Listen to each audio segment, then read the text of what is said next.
Bonsoir chers auditeurs et bienvenue à ceux qui nous rejoignent pour cette seconde partie d'émission. Donc comme annoncé en première partie, je reçois ce soir Anne-Lise Blanchard. Bonsoir Anne-Lise Blanchard. Bonsoir Benjamin. Donc vous êtes poète et puis vous êtes également administratrice de SOS Chrétien d'Orient. Alors je vous reçois ce soir pour votre nouvel ouvrage qui s'appelle Le soleil s'est réfugié dans les cailloux aux éditions Ad-Solem. Donc c'est toujours un recueil de poésie, c'est votre 18e Je n'ai pas compté, on est plus proche de la trentaine d'ouvrages de poésie essentiellement. J'ai écrit quelques récits et participé à un certain nombre d'anthologies de poésie. Alors vous avez bien connu l'Afrique du Nord étant enfant puisque vous êtes né en Algérie, mais alors c'est que bien plus récemment que vous avez découvert le Proche-Orient en fait avec SOS Chrétien d'Orient. Donc c'est à l'été 2014 si ma mémoire est fidèle, c'est ça ? Exact. Et donc depuis vous êtes tombée amoureuse du Proche-Orient, du moins c'est ce qui semble ressortir de cet ouvrage. Alors tout d'abord, est-ce que vous pourriez expliquer aux auditeurs de Radio Courtoisie pourquoi est-ce que vous avez voulu écrire, reprendre la plume pour le Proche-Orient ? Pourquoi j'ai voulu reprendre la plume pour le Proche-Orient ? Effectivement, j'ai repris la plume puisque j'avais cessé d'écrire. Et en fait, lorsque je me suis rendue au Proche-Orient, j'ai beaucoup écouté les gens, j'ai sollicité leurs paroles et partout j'ai entendu la même prière. Dites ce que vous avez vu, dites ce que vous aurez entendu. Parce que nous sommes complètement abandonnés. Donc ce livre a valeur de témoignage et tient la promesse que j'ai faite à tous ces peuples, tous d'Irak, ou réfugiés au Liban, Jordanie, et bien sûr les Syriens. Oui, alors ça commence par un avant-propos, et vous racontez la chute de l'attaque de Maaloula par les djihadistes du front Al-Nosra, donc la branche syrienne d'Al-Qaïda, et c'est assez dur parce que vous racontez assez en détail ce qui s'est passé, et en fait dans le plus grand silence. Et c'est ça qui est peut-être le plus dur pour ces gens-là. Tout à fait. Ils sont certainement bien plus informés que nous ne le sommes, nous, occidentaux, et plus particulièrement nous, Français, certainement parce qu'ils ont des chaînes satellitaires, et donc ils savent parfaitement ce que racontent nos médias. Donc, ils sont au courant de l'ignorance des Français, de la situation qui se développe, la situation chaotique qui se développe au Proche-Orient. Et donc, à travers votre art, à travers la poésie, il y a aussi un objectif de réinformation, en quelque sorte, de donner la parole aux sans-voix. Absolument, c'était l'objectif. Alors, c'était un objectif non pas intellectuel, bien sûr, mais une manière de toucher le public, un certain lectorat, par un autre vecteur que la voie informative traditionnelle. Et j'espère que le livre pourra atteindre ce but via nos canaux de diffusion, les multiples canaux de diffusion de la réinformation. Mais c'est l'art peut toucher effectivement, même et appeler à une autre clé de lecture, à une autre compréhension des événements. Alors, avant de j'aimerais qu'on rentre en détail dans cet ouvrage. Alors, on va pas tout dévoiler, bien sûr, puisqu'il faut que, chers auditeurs, vous procuriez cet ouvrage. Donc, c'est aux éditions Ad-Solem Poésie. Mais il y a beaucoup de de focus sur différents, notamment des villages ou des scènes de vie que vous avez croisées. Et j'aimerais au travers de vos pérégrinations en Irak, en Syrie et au Liban, et donc j'aimerais qu'on s'arrête sur quelques-unes. Mais ce qui frappe dans l'ensemble, c'est qu'on voit que partout, malgré les destructions, malgré la guerre, partout la vie reprend et la vie a toujours le dessus. Est-ce que j'ai bien saisi? Simplement, oui, tout simplement parce que ce qui frappe quand on va dans ces pays et qu'on aborde les populations chrétiennes, c'est cette ferveur et c'est l'espérance qui est toujours présente, même quand ils ont subi les pires exactions. Et c'est une grande leçon d'humilité et de foi. Et ils disent, enfin, ce que j'ai entendu aussi bien en Irak qu'en Syrie, c'est « nous sommes le peuple de la résurrection ». Cela veut tout dire. Et le patriarche Grégoire III, donc que vous avez côtoyé à plusieurs reprises, vous citez à la fois dans la 4e de couverture et dans le corps du texte également, une phrase qu'il répète souvent: « Nous vivons l'œcuménisme du sang ». Est-ce que vous pouvez nous en dire quelques mots?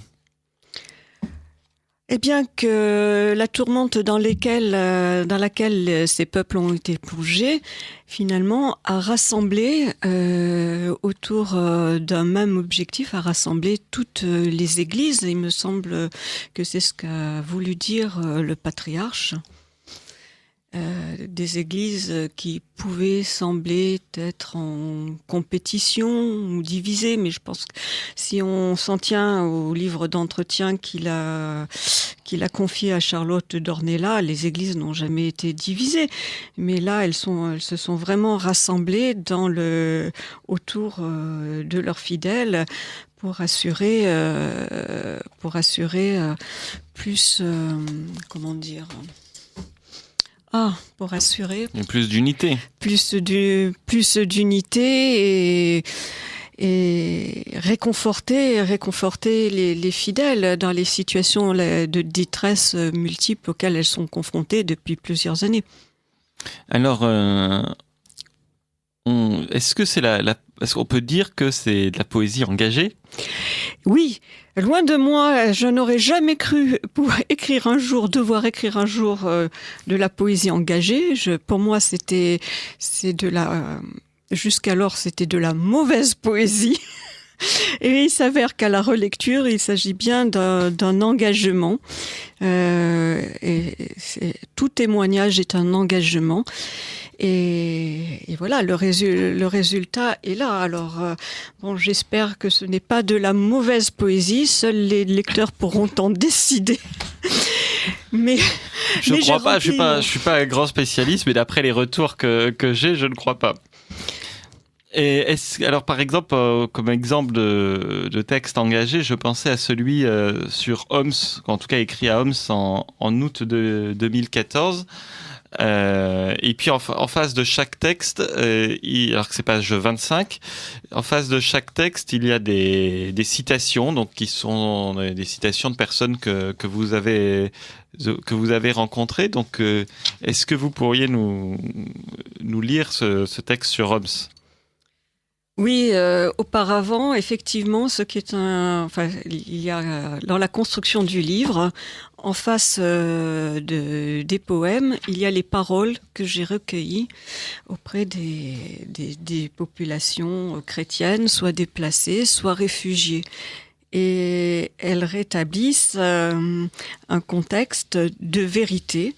Elles témoignent de la réalité vécue au quotidien. Donc ce sont des paroles importantes. Je cite: « D'ici quelques années, l'Europe va boire le même calice que nous. » Ça, c'est une parole que j'ai entendue aussi bien en Irak qu'en Syrie lors de mes premiers séjours. Je lis le texte. Il y a le soleil qui fournaise. Il y a le sanglot qui enfonce son poing comme si l'on était corps lesté. Il y a cette poussière suffocante sur la ville déchiquetée, ouverte aux rats. et l'on peut imaginer que ce pourrait être Lyon ou Bruxelles. Et les murs sont noircis et les croix brisées, coupoles et clochers éventrés. Oui, c'est le corps mutilé de l'antique Émèse qu'alors choyait Elagabal qui se fige, flagellé de roquettes, rompu d'obus sous les missiles, tressaillant encore, et marqué au fer rouge des modérés d'Al-Nosra. Nous sommes heureux de nous repaître du sang des chrétiens. Homs, août 2014. Voilà, alors il faut dire que vous étiez à Homs en août 2014 et c'était quelques semaines, quelques mois à peine après la libération de la ville. Nous étions ensemble avec SOS Chrétiens d'Orient. Est-ce que vous pouvez nous en dire plus sur vos constatations quand on arrive dans cette ville de Homs? Eh bien, c'était la première fois que je me rendais dans un pays en guerre. Et effectivement, en tout cas, le quartier chrétien, à Midié, je crois, n'est-ce pas ? Oui, à Midié. À Midié, était un monceau de gravats. Les rues étaient jonchées de gravats. Donc, les maisons étaient incendiées, effondrées. Il y avait encore les traces de combat avec les sacs de sable dans les ouvertures béantes qu'avaient pu être les fenêtres, etc. Et pour ceux qui étaient enfants dans les années 60, eh bien, ça rappelait les photos de nos livres d'histoire, les photos de Dred bombardés. Oui, c'est vrai que le centre de Homs était rasé. Donc très impressionnant. Et au milieu de ces gravats, déjà alors que nous étions 3 mois après la libération de Homs, il y avait des fresques sur les murs encore debout, des fresques colorées. Et récemment, j'ai su que c'était une association. Comment s'appelle-t-elle ? Je ne sais Benjamin. pas. Je ne sais pas. Non, vous ne savez pas. Je ne peux pas vous aider. Donc, qui dessine des fresques, et ce qui m'avait beaucoup marqué, c'était une fresque qui mettait face à face 2 personnages, l'un perché sur un minaret et l'autre perché sur un clocher, et qui se tendaient la main. Oui, je me souviens très bien de cette fresque. Et c'est vrai que la vie est presque revenue à Homs par la peinture avant de revenir par les habitants. Alors c'est vrai que c'est une alternance de scènes d'apocalypse dans votre ouvrage, et puis par contre de scènes très très joyeuses, comme par exemple page 59, sur Raboué, cette petite zone touristique aux abords de Damas. C'est une zone touristique, et puis c'est un lieu de rendez-vous familial aussi. Voilà. Et donc toutes les familles s'y rendent le vendredi, le samedi, en soirée les restaurants débordent. Et en fait, ce texte, je l'ai écrit au lendemain d'un attentat qu'il y avait eu à Raboué. Et j'avais souvenir d'y avoir dîné, et j'avais souvenir de toutes ces familles réunies dans la joie. Et pour moi, c'était terrible de savoir que ça avait touché ces familles, cet endroit. Et ça me rappelait eh bien, effectivement, les attentats de mon enfance en Algérie, qui était alors française, et qui touchaient les lieux de réunion familiale, tels que les glaciers, comme le Milk Bar. Et voilà, il s'agit de terroriser les populations et de les faire partir et de semer la division parmi les diverses confessions qui vivent dans une certaine harmonie. Voulez-vous que je lise ce texte ? Bien volontiers. On va pas tous les lire, sinon bien ça sûr. Faudra plus, les auditeurs n'achèteront plus l'ouvrage. Ouais. Je lis la phrase entendue, la phrase de témoin qui fait face au poème. Il faut arrêter de distribuer vos visas. Vous créez un appel d'air dramatique pour notre pays. Aidez-nous ici. Aidez-nous ici. À Raboué, la Barada courait comme une folle. Quel amant rejoignait-elle?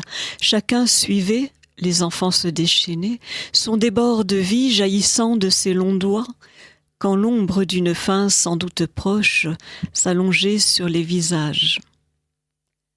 Et ce poème, effectivement, je l'ai écrit au lendemain de l'attentat qui a eu lieu à Raboué. Donc, la Barada, pour ceux qui ne connaissent pas les environs de Damas, c'est le cours d'eau qui traverse Damas, qui est maintenant très réduit. Et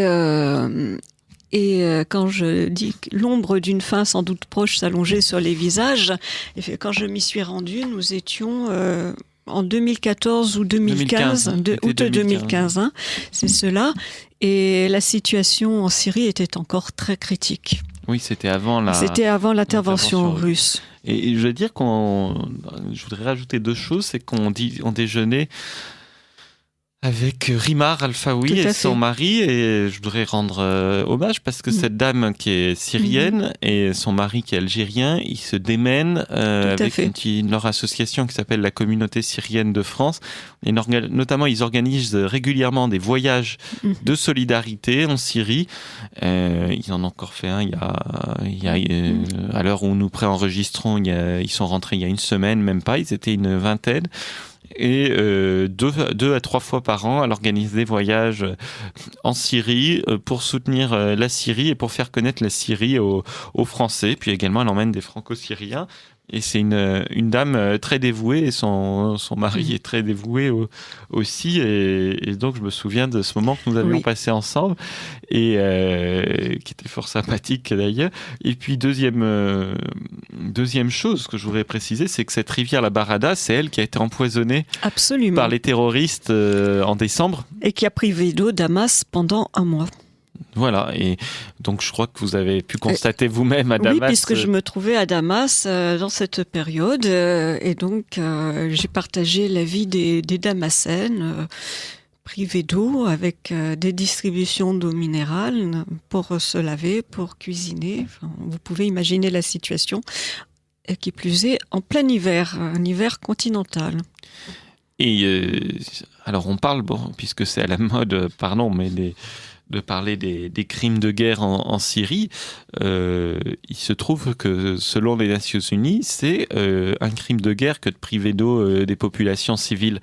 Et je crois pas, alors peut-être que si je me trompe, vous me corrigerez, Annelise Blanchat, mais je ne crois pas que ça a été condamné, en tout cas avec une très grande fermeté, cet attentat, puisque c'est bien un attentat qui a consisté à empoisonner l'eau de la ville et à priver d'alimentation en eau plusieurs millions d'habitants. Alors on ne sait pas exactement, entre 5 et 7 millions d'habitants à Damas qui ont été privés d'eau, et dans le plus grand silence et médiatique et politique. Eh bien, Benjamin, je ne crois pas avoir jamais entendu une quelconque condamnation des forfaits qui sont commis contre le peuple syrien, des forfaits commis par toutes ces bandes islamistes. J'écoute 1 fois par jour nos informations nationales. Je change de chaîne, mais je n'entends aucune condamnation. Radio Courtoisie, et comme ça, vous entendrez de la réinformation et de la peut-être des choses plus proches de la réalité et de la vérité sur ce qui se passe en Syrie. Alors là, j'aimerais on reviendra après sur la Syrie, mais j'aimerais que vous nous disiez 2 mots de Christina, parce que c'est une des plus belles pages de votre ouvrage, et donc j'aimerais que vous me racontiez un petit peu son histoire, Christina. Je ne sais pas si vous préférez commencer par lire le texte et puis nous parler de Christina ensuite. Je vais commencer par lire le texte.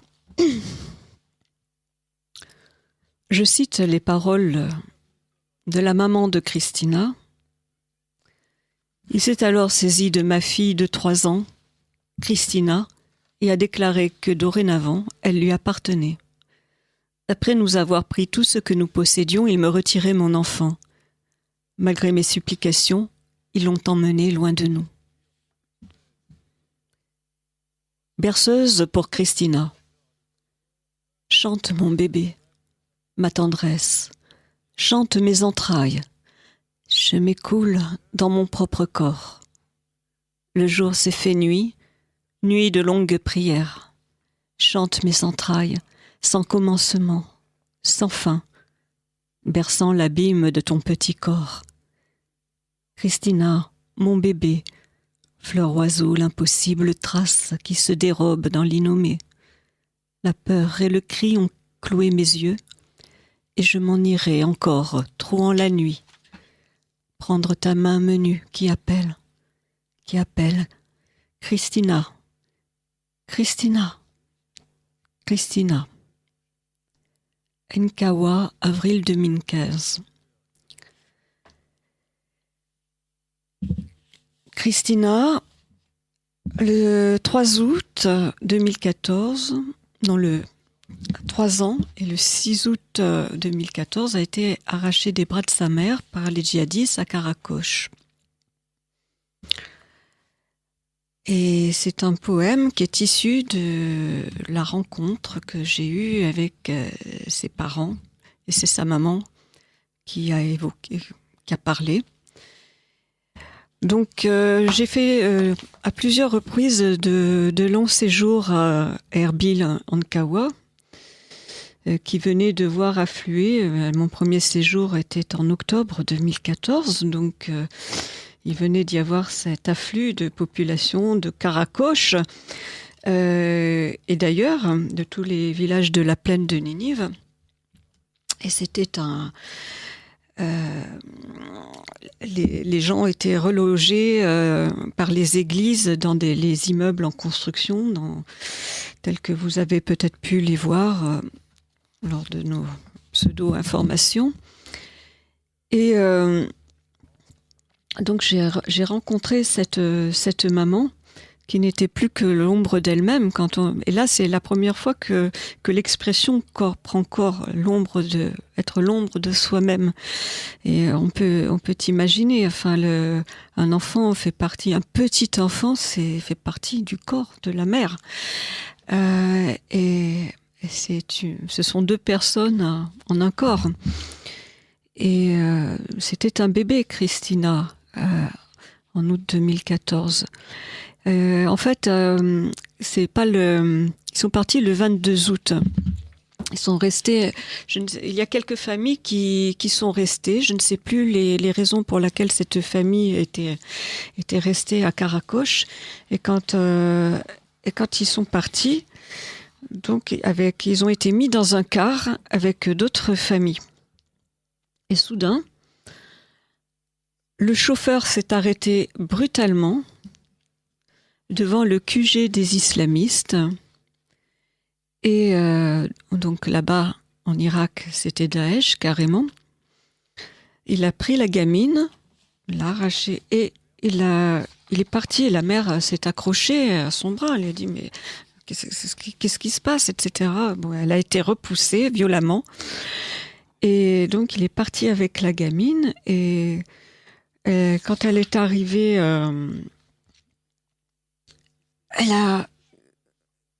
Elle a pas pu joindre le chef. Enfin, elle a su par le chauffeur du car qu'il y avait eu un marché conclu et que la gamine avait été achetée par le chef, par l'émir de Daesh local.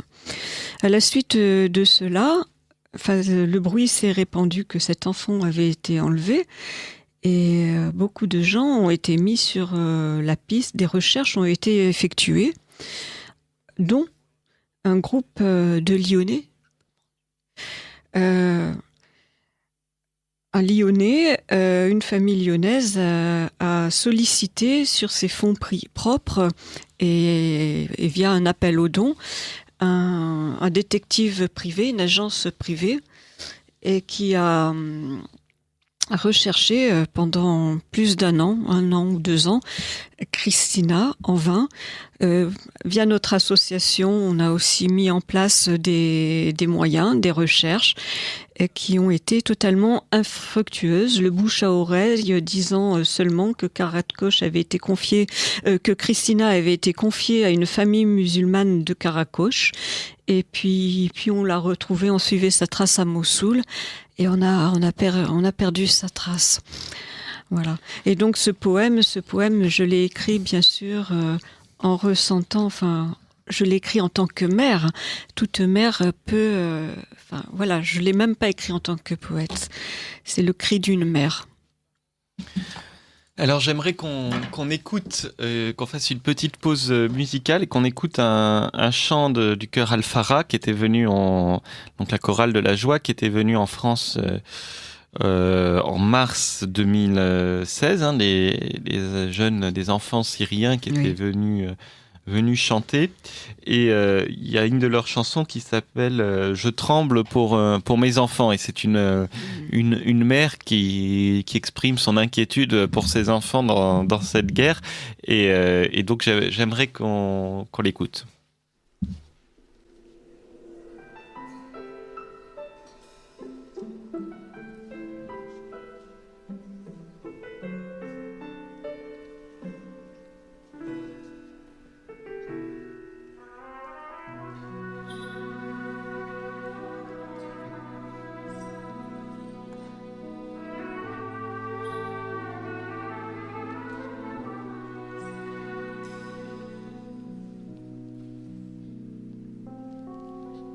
خوفي عولادي من ظلم الأيام عأرضي عبلادي خوفي عالأحلام خوفي عولادي من ظلم الأيام عأرضي عبلادي خوفي عالأحلام ما بعرف نحن لوين رح نوصل بكرة لوين لا بتنام العين ولا القلب بينام أنا خوفي عولادي عولادي خوفي عولادي من ظلم الأيام عارف يا عولادي خوفي عالأحلام ما بعرف نحن لوين رح نوصل بكرة لوين لا بتنام العين ولا القلب بينام أنا خوفي عولادي عولادي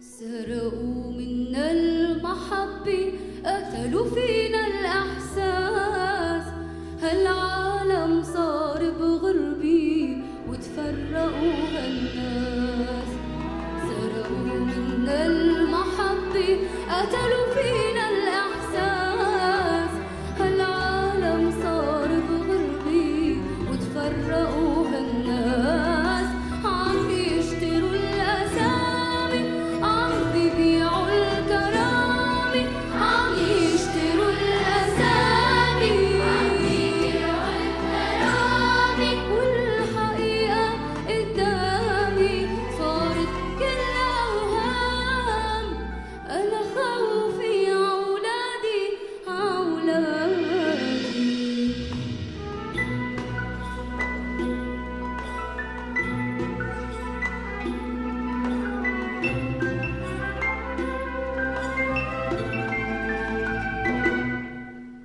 ما تسألني يا قلبي بهالعالم شو صار هالدنيا صارت صعبة وهموم الناس كتار ما تسألني يا قلبي بهالعالم شو صار هالدنيا صارت صعبة وهموم الناس كتار يا هالأرض المجنونة بكرة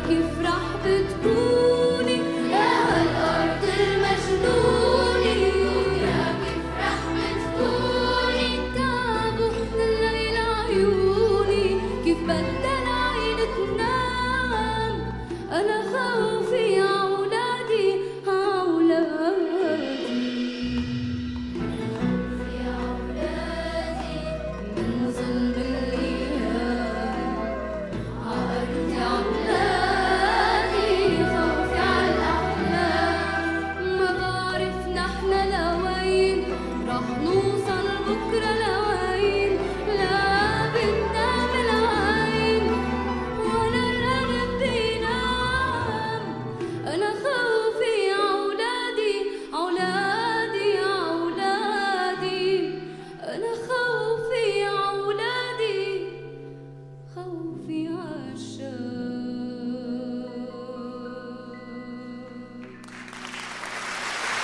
Vous écoutez Radio Courtoisie, donc libre journal de la plus grande France de Benjamin Blanchard. Je reçois Anne-Lise Blanchard ce soir dans cette deuxième partie d'émission pour son dernier ouvrage, Le soleil s'est réfugié dans les cailloux, qui est un recueil de poésie aux éditions Ad-Solem Poésie. Et donc nous venons d'écouter un chant du chœur Al-Farah de Damas, de la chorale de la paroisse Notre-Dame de Damas, la chorale de la joie, qui s'appelle « Je tremble pour mes enfants ».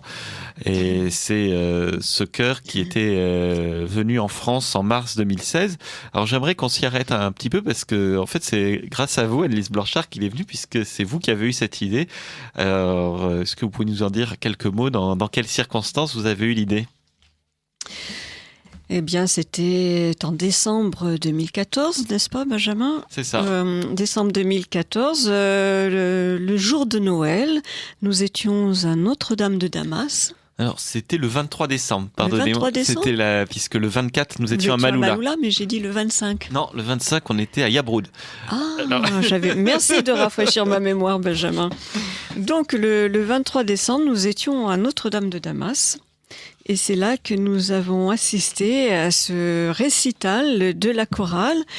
Et c'était magique parce que donc les plus jeunes devaient avoir 6 ans, aux adultes, nous avons entendu un répertoire de chants syriaques, de chants arabes, de chants en anglais, en français, et avec une vie qui débordait d'une joie extraordinaire.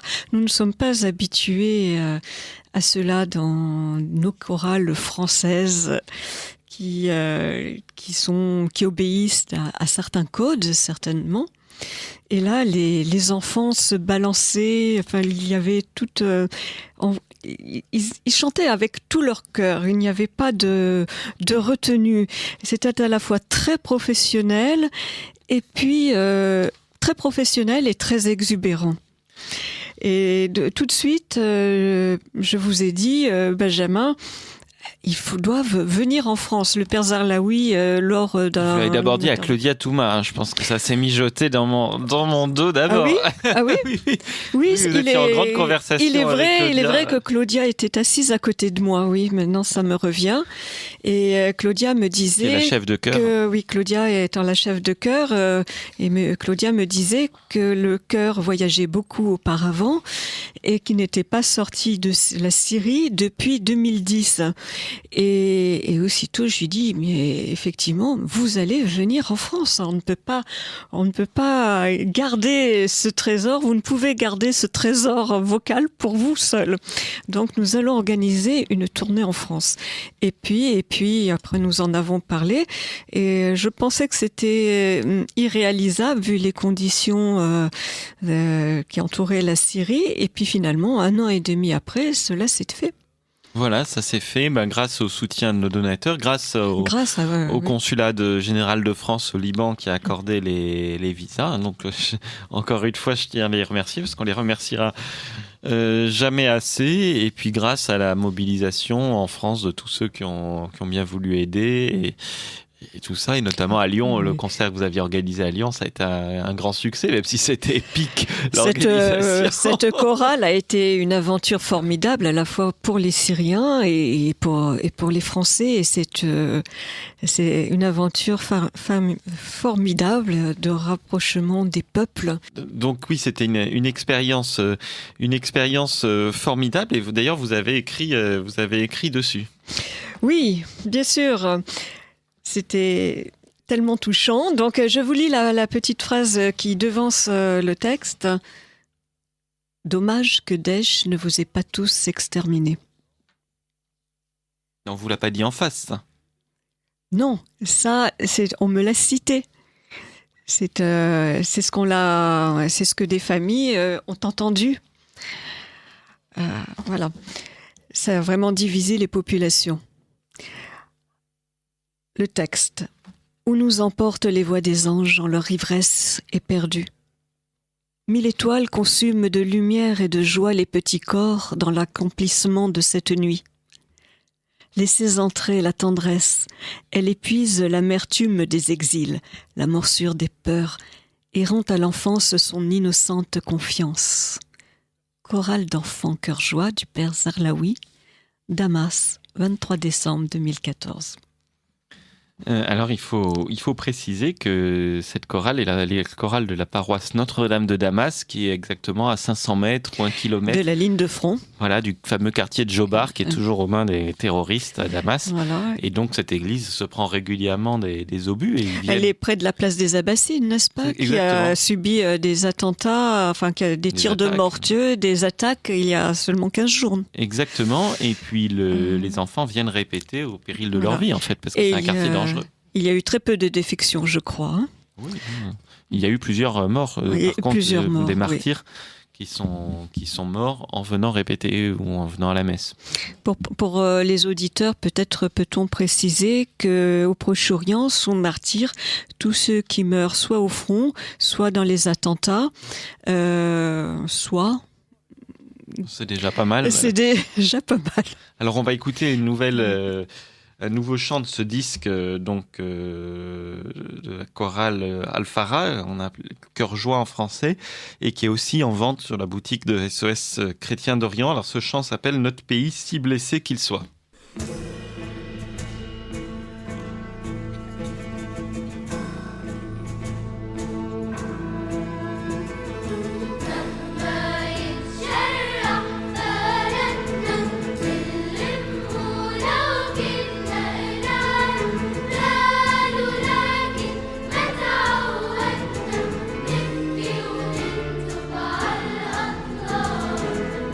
لما يتشرح بلدنا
نبكي ونكتب على الأطلال لما يتجرح بلدنا بنلم ولو كنا قلال قالوا لكن ما تعودنا نبكي ونكتب على الأطلال.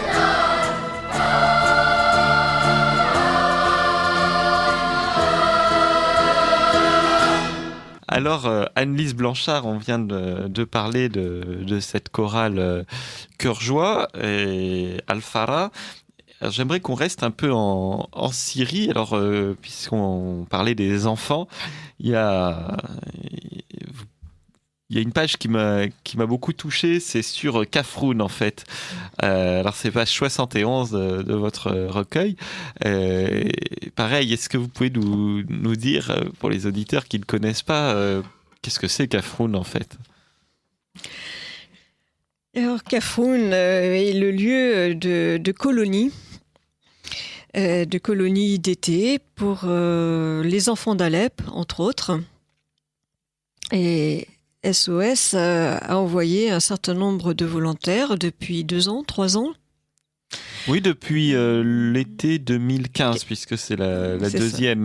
2016, c'était le deuxième été, et le troisième été Voilà. cette année. Donc c'est un foyer de Salésiens, de la famille Voilà, un salésienne. foyer de Salésiens. Et lorsque chaque été nous rendons visite, bien sûr, aux Salésiens, et nous allons voir comment ça se passe avec nos volontaires, qui entretiennent des relations, qui nouent des relations étroites avec ces enfants, ces adolescents, et qui se confient donc à nos volontaires comme à des frères et des sœurs aînés.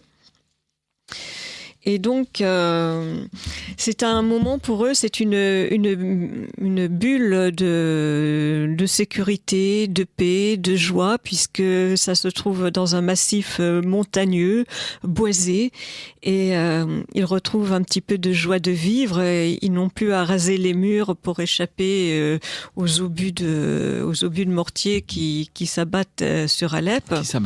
Qui s'abattaient sur Alep. Merci Benjamin, grâce à Dieu, c'est terminé. Voilà, c'est dans la vallée des chrétiens. Et c'est dans la vallée des chrétiens. Et c'est un très joli endroit, et voilà, plein de résineux, très vallonné. Et vous voulez que je lise ce texte? Ah bah bien sûr. Voilà. On est là pour ça. Je recueille la parole d'un enfant qui était à Kafroun. L'État islamique a emmené mon papa et je ne sais pas où il est. Le rebond d'un ballon à Kafroun, et c'est l'été recommencé, comme on le voudrait, qui élargit les cœurs d'enfants à la proche forêt, au ciel jusqu'à eux descendu dans sa miséricorde, avant qu'ils ne retournent à l'enfer d'Alep. Kafroun, août 2015. Alors, je dois dire que tous les volontaires qui sont passés à Kafroun, dans un souvenir merveilleux, et souvent ils reviennent d'une année sur l'autre, parce que alors bien sûr ils s'occupent d'enfants pendant un mois et demi. Alors c'est différents camps qui se succèdent, donc c'est des camps qui viennent d'Alep, des camps qui viennent de Damas, et puis des camps qui viennent aussi de la région des environs, des villes et villages des environs, et puis aussi, surtout, ils nouent des relations, des amitiés avec des jeunes Syriens qui encadrent également, et en fait c'est vraiment incroyable cette synergie qui se crée chaque année grâce aux pères salésiens c'est leur spécialité, c'est leur charisme d'encadrer des enfants, mais vraiment on sent qu'il y a quelque chose qui se passe, et puis tous les jeunes sont très très attachés aux Salésiens, ils reviennent chaque année, et même il y a un encadrement de la jeunesse qui est incroyable, et notamment grâce à ces pères salésiens à Alep. Combien sont-ils, les pères salésiens à Alep? Ils doivent être 2 ou 3, et 2 ou 3 à Damas, plus 1 à Kafroun, donc ils ne sont pas très nombreux. Oui, parce qu'à Kafroun, je n'en ai jamais vu qu'un. Non, en fait, ils sont deux, Ils toujours. sont deux. Deux.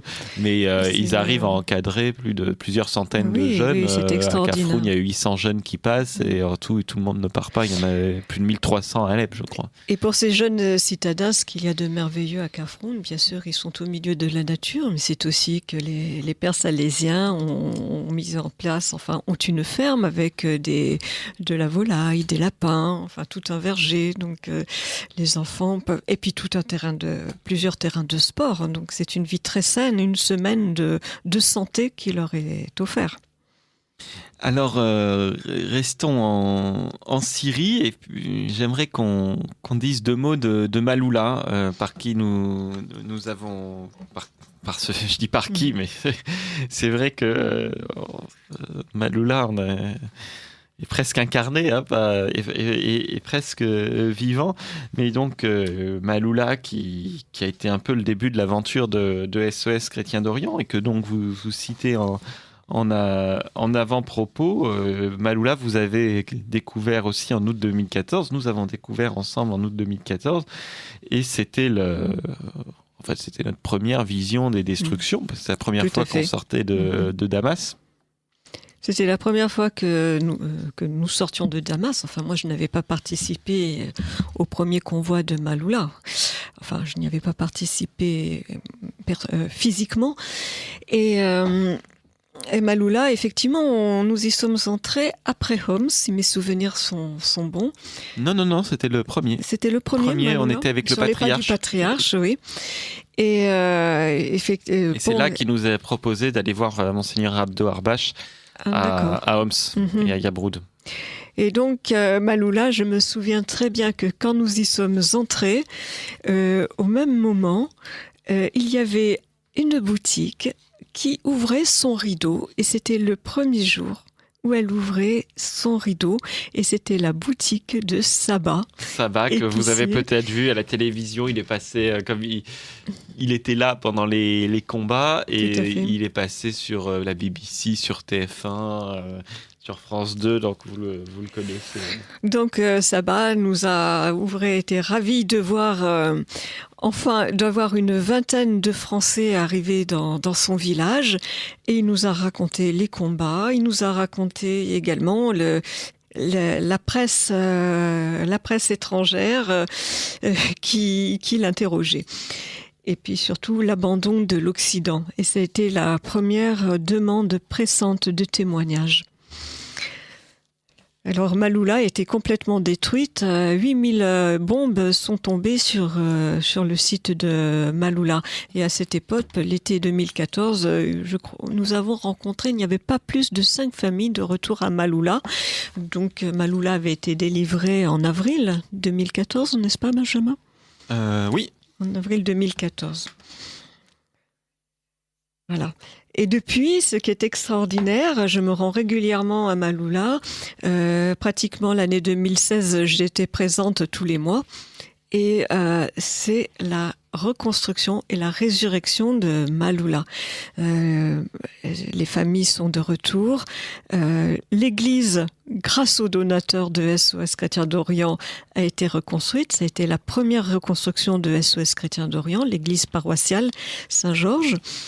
Et depuis, il y en a une seconde, l'église Saint-Élie, l'église paroissiale grecque-orthodoxe. Le monastère qui avait été le monastère Saint-Serge et Bacchus, qui avait été le QG d'Al-Nosra, eh bien, est complètement reconstruit. D'ailleurs, j'étais présente à l'installation du père prieur, le père Abdallah, pour la Saint-Serge, le 8 octobre 2016. Nous étions présents avec un groupe de voyageurs, hein, emmenés par l'agence Odeya. Et c'était un moment très émouvant parce que moi j'ai vu effectivement le monastère qui venait d'être repris en août 2014 grâce au groupe d'autodéfense par les jeunes de Maloula, la vingtaine de jeunes gens de Maloula. qui venait de chasser les djihadistes avec l'aide de l'armée syrienne. Et là, le monastère reprenait vie. La boutique rouvrait pour nous. Et le même jour, il y avait un groupe de collègues d'Amassen, un groupe de fonctionnaires qui venaient en touristes, en toute tranquillité, signe de la paix, signe de paix revenu, qui venaient en touriste à Maloula et au monastère. Donc voilà, les signes de la résurrection de Maloula. Et chaque fois que je m'y rends, il y a de nouvelles boutiques, de nouvelles échoppes qui sont ouvertes. À Maloula, les travaux battent leur plein également au monastère orthodoxe Sainte-Thècle. Et je pense que les travaux seront finis d'ici l'été. Alors, j'aimerais qu'on écoute encore une fois un chant de cœur joie. Alors cette fois, c'est un chant en syriaque et non pas en arabe, puisque à Maloula, c'est un village dont la particularité est de parler encore l'araméen, qui est la langue du Christ. Donc on va entendre un chant dans cette langue.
Vous écoutez Radio Courtoisie, libre journal de la plus grande France de Benjamin Blanchard. Je reçois ce soir Anne-Lise Blanchard pour son ouvrage « Le soleil s'est réfugié dans les cailloux » aux éditions Ad-Solem Poésie. Donc nous étions en train d'écouter un chant syriaque de la chorale Al-Farah de Damas et nous parlions du village de Maloula en Syrie.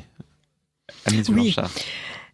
Je vais vous lire un texte qui fait référence à la nuit de la Transfiguration, la nuit du 5 août, et qui est fêtée à Maloula largement, et qui est fêtée par tous les jeunes gens. Donc Maloula, pour ceux qui ne sont pas allés en Syrie, est un village... Pas encore. Pas encore, bien sûr. Nous les invitons à y aller puisque nous facilitons le voyage avec l'agence Odeya. Voilà, et notamment, il y en a un en septembre, hein, un voyage en... Pour la fête de la Croix Glorieuse.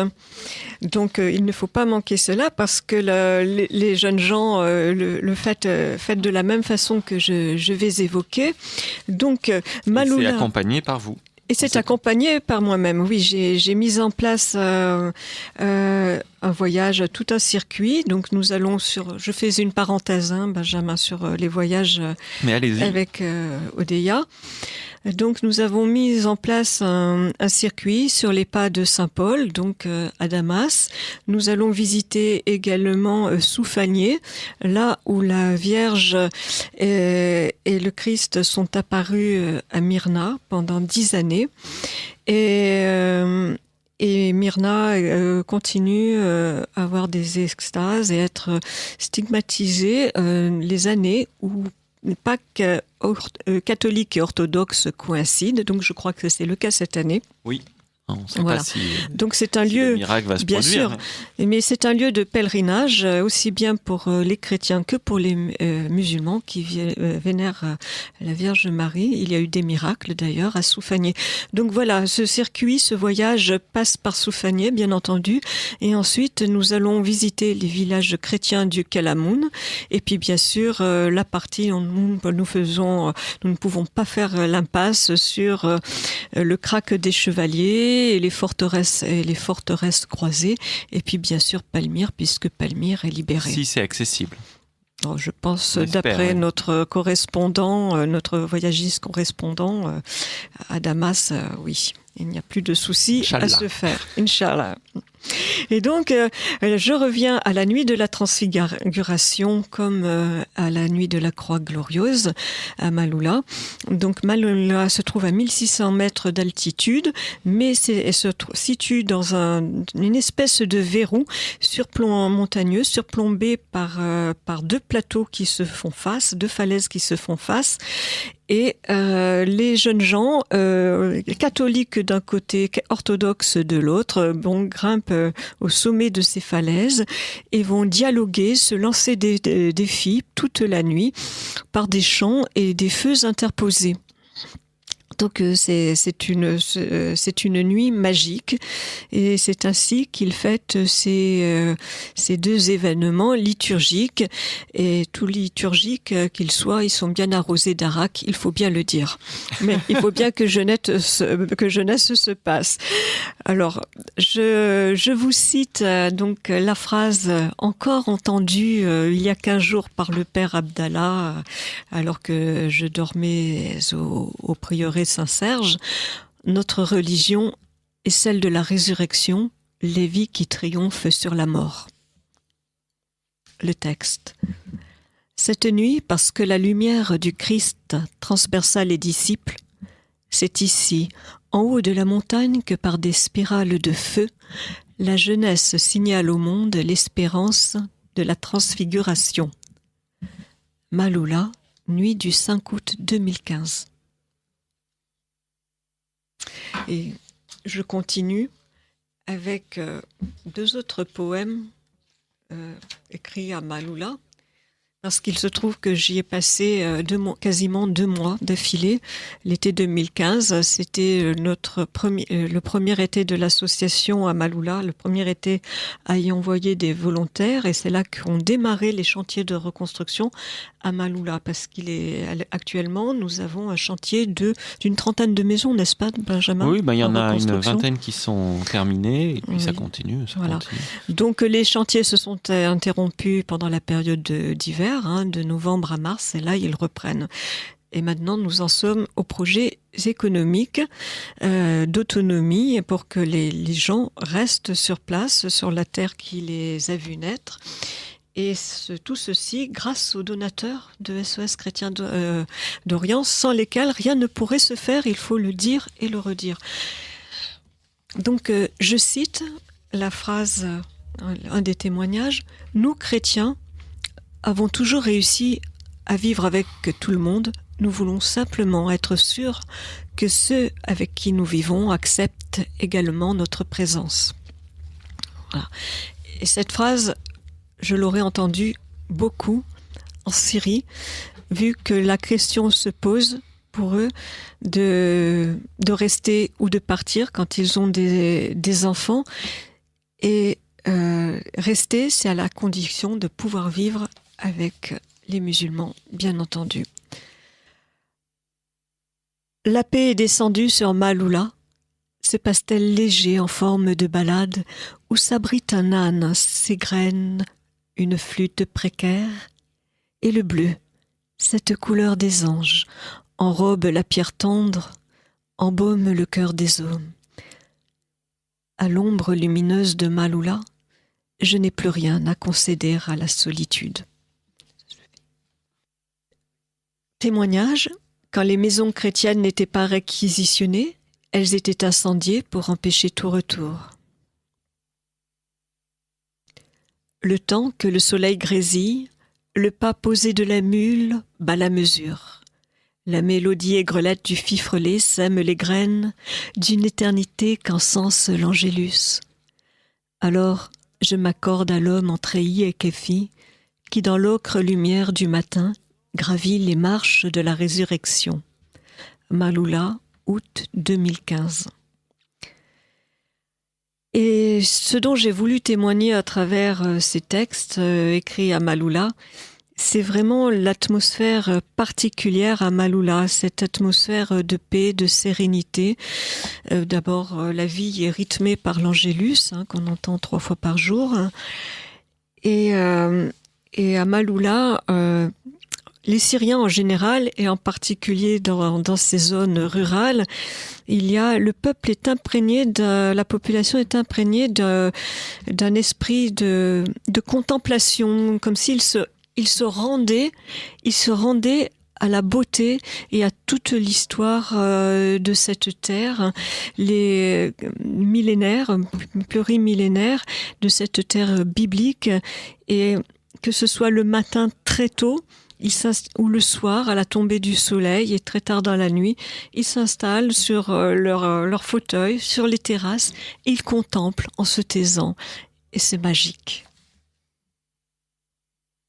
Alors, puisqu'on parle de Maaloula et que on a commencé par ça, je voudrais dire un petit mot, puisque là on a vu que ces derniers jours, malheureusement, l'Égypte était en train de vivre des choses terribles également, et les chrétiens d'Égypte, les Coptes plus particulièrement, avec tous ces attentats qui ont frappé pendant le dimanche des Rameaux des églises, et notamment la cathédrale Saint-Marc d'Alexandrie, où était en train de célébrer le pape Théodore II, donc le pape des Coptes, qui célébrait à ce moment-là et qui était clairement visé par l'attentat. Il y a eu plusieurs dizaines de martyrs.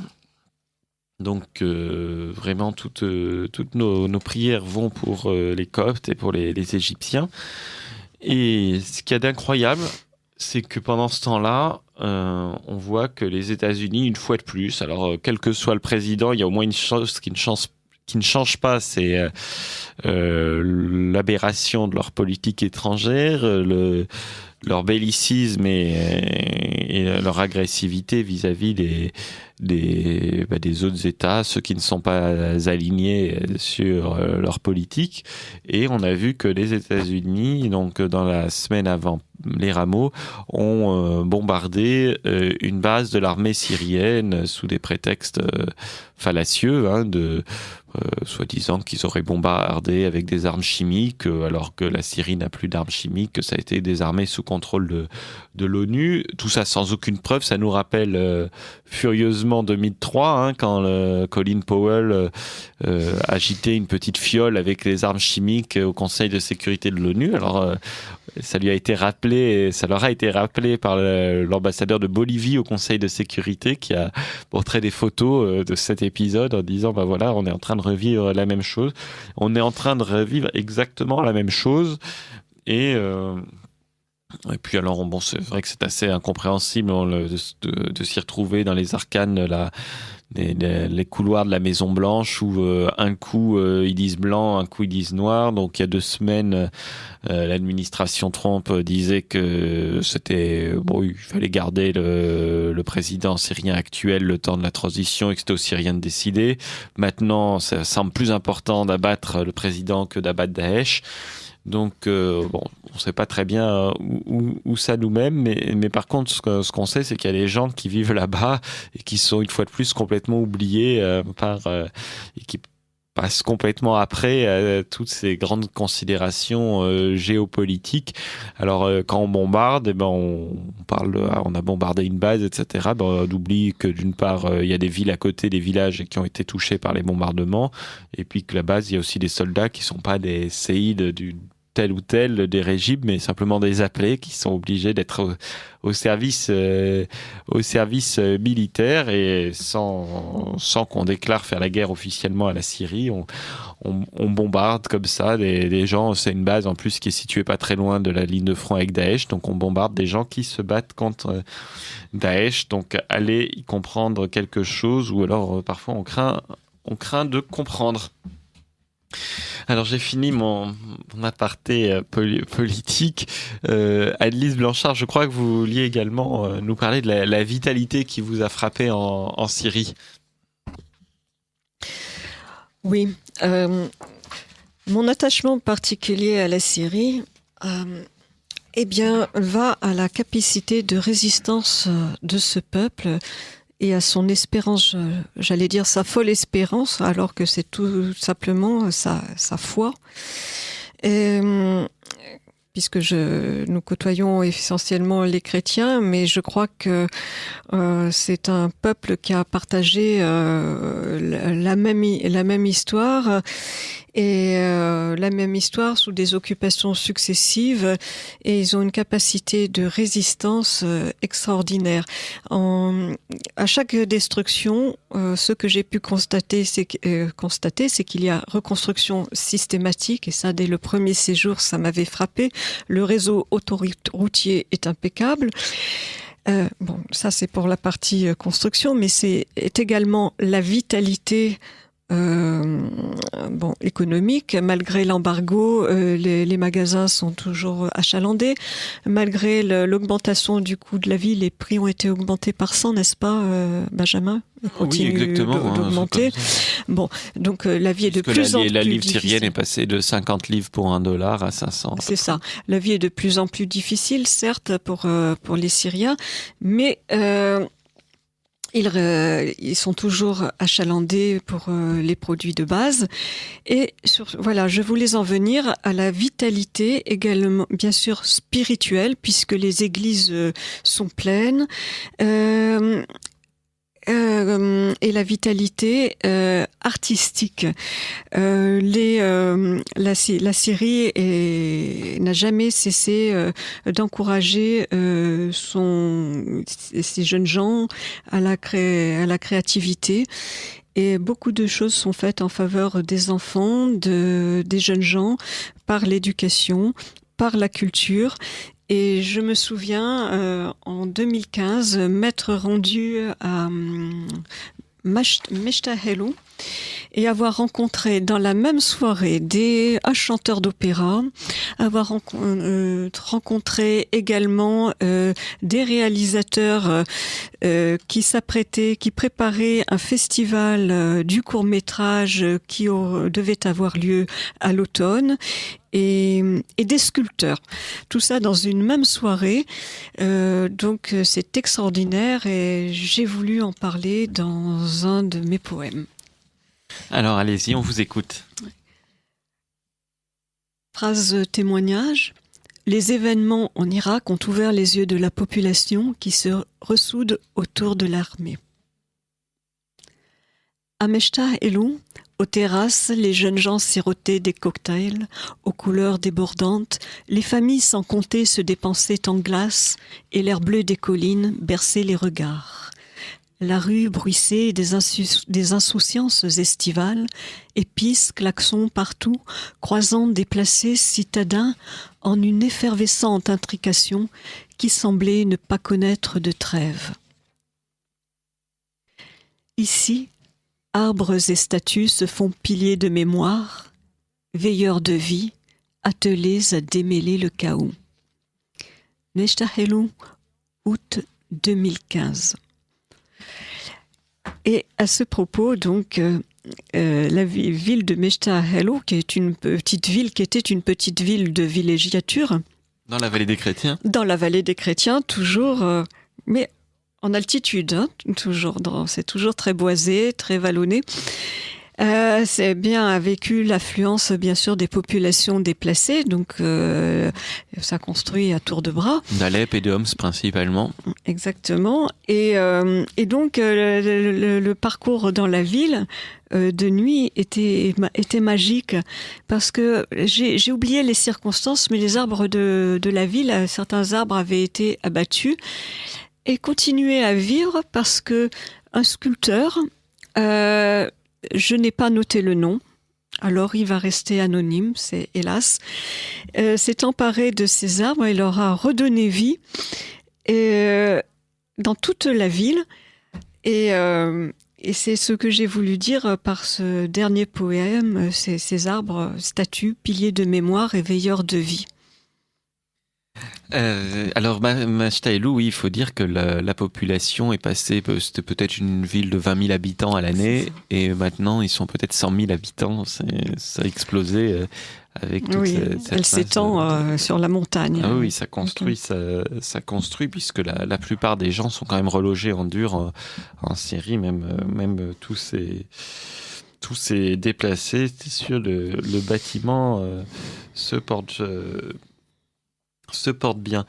Alors, je voudrais rappeler aux auditeurs de Radio Courtoisie, tout d'abord, que vous pouvez trouver votre ouvrage dans les librairies, bien sûr, mais également sur la boutique de SOS Chrétien d'Orient, donc sur notre site internet www.sos-chrétien d'Orient, ou si vous n'avez pas internet, c'est très facile, on peut vous l'envoyer.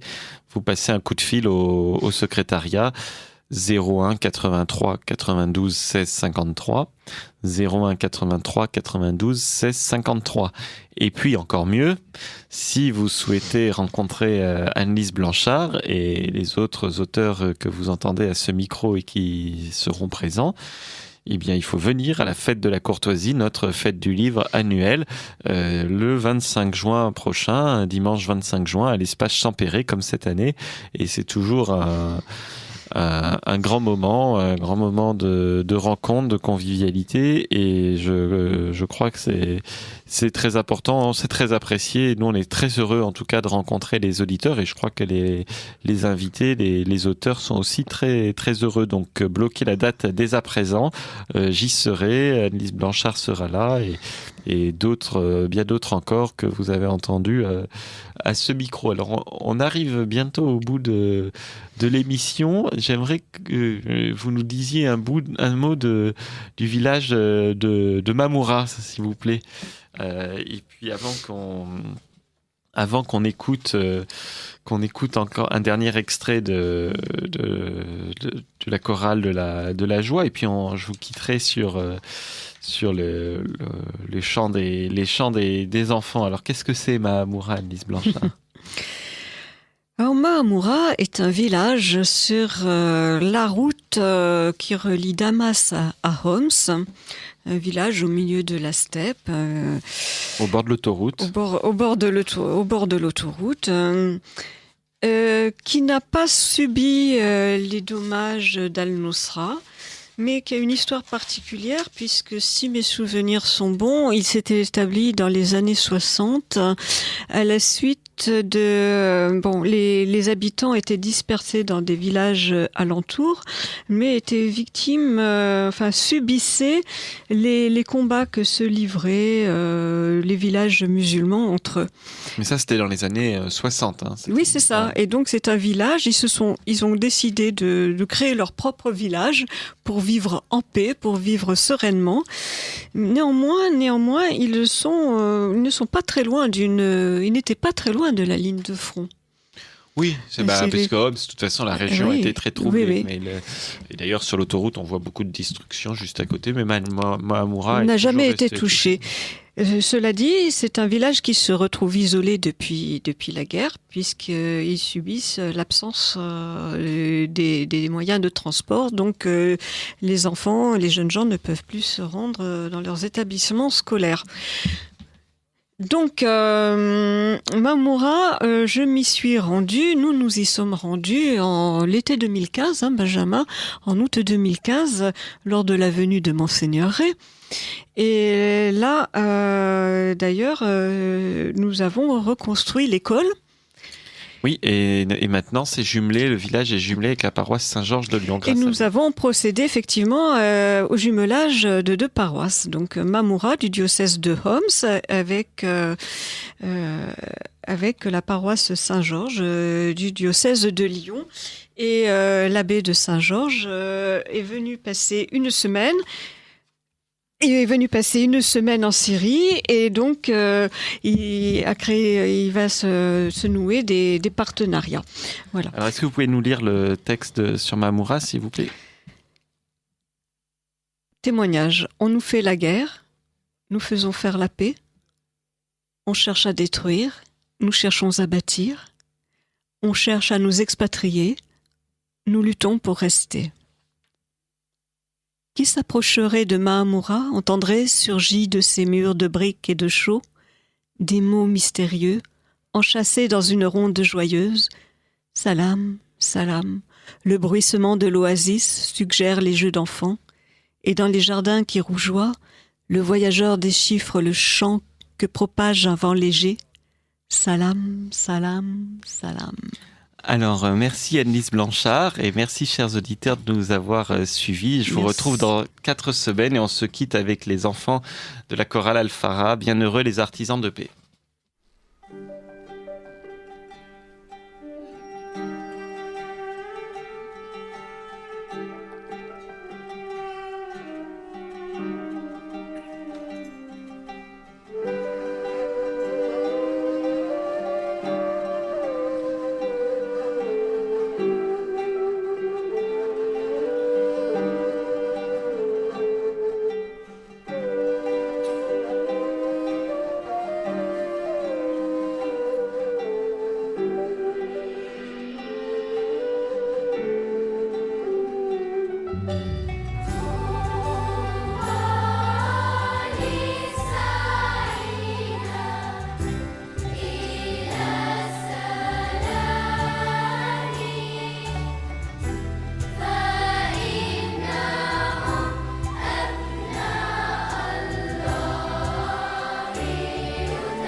كما صف